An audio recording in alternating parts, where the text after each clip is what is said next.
another kitchen table clay.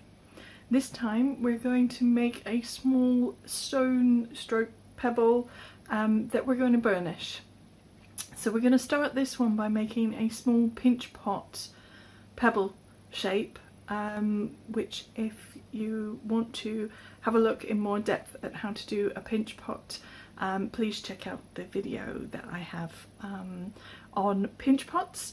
But I'm going to whiz through making the pebble to start with, and then we'll look at burnishing. Okay.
Okay, so I've got my pinch pot, put the hole in it to stop it from exploding in the kiln, so the air can escape.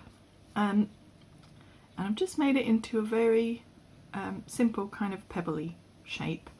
I've kept it nice and smooth and round because, especially the first time you're burnishing, it's a good idea to make a round piece, because it's tricky to burnish things like rims and edges and anything where you need to go into an indentation or anything is very difficult to burnish.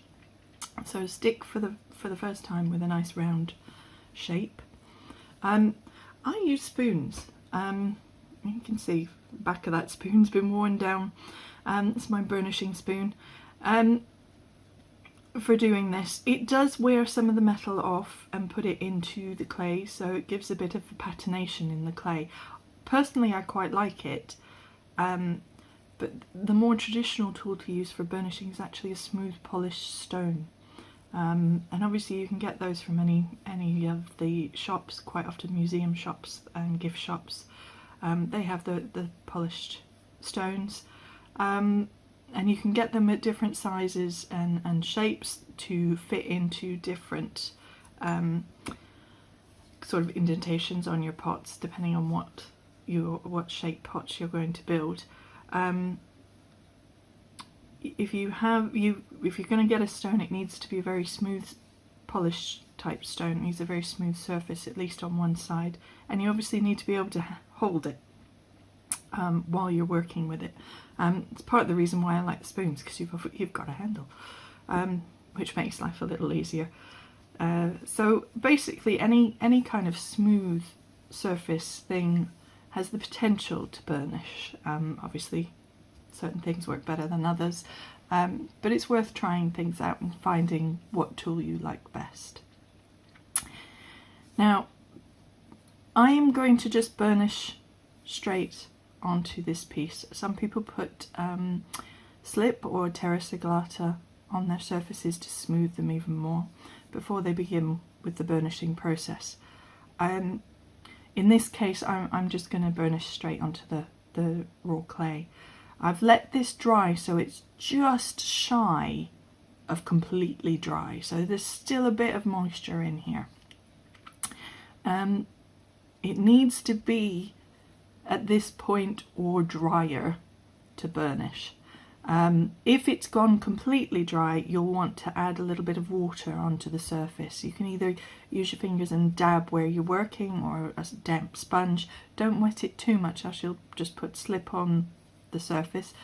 It sometimes can help if you smooth the surface over with the slip first and then let it dry off a bit and then burnish. You can do that. But just damp the surface down. It does need a tad of moisture to make this work best. So it's yeah, but this is literally almost dry. It's changing colour, so it's almost at the pale grey that it goes when it's completely dry. Now to burnish, I use the back of the spoon, and all we're going to do is rub over the surface. You need to press quite hard for this. And you'll see fairly quickly that the surface changes. It goes from a very dull matte surface to a shiny surface. If you have any small indentations, this will show it up, and you'll need to work the spoon into those sections. You can use the end of the spoon very gently. Well, I say very gently, actually not gently at all. You need to press quite hard, but you just have to be careful that you're not digging in and creating a mark instead of smoothing over. And you can see there it's gone quite shiny quite quickly, and that is burnishing. What it's doing is, because of the way clay is made up, it's made up of platelets. When we're rubbing over the surface, we're getting those platelets to all lay down in the same direction. So you've got lots of different platelets at different angles all through the clay, on the surface of the clay. And what this does is, when we push it down, we're pushing platelets so they all line up and they all go across the surface of the clay in the same direction, and that makes it reflect the light and creates this surface on the clay. So you're sealing the surface of the clay with clay. So it's different to glaze. It is just the clay. There's nothing actually sealing the surface other than the clay itself. It also means if you fire up too high, you will lose this surface, because it's the nature of clay that when it fires, it alters the platelet properties with the heat. So it will lose the burnish as you fire higher. So you can only do low fired pieces with this. Personally, I like to smoke fire burnished pieces. So I will do a video of how I smoke fire this and another one burnished stone I've done recently in the near future.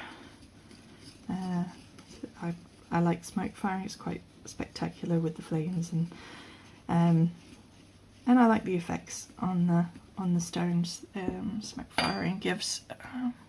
That's one I've done previously. See, it really does give a smoky kind of look.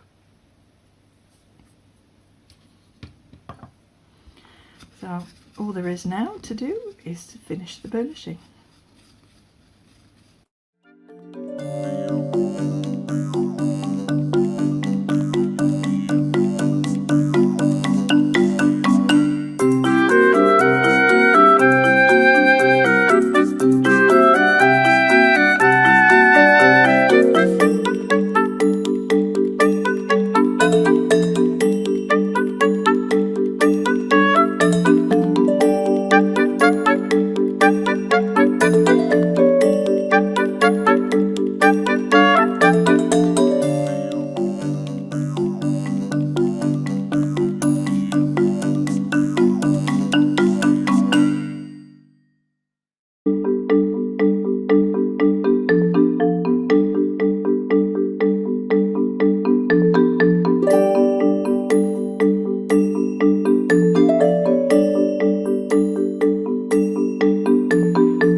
that's the finished burnish.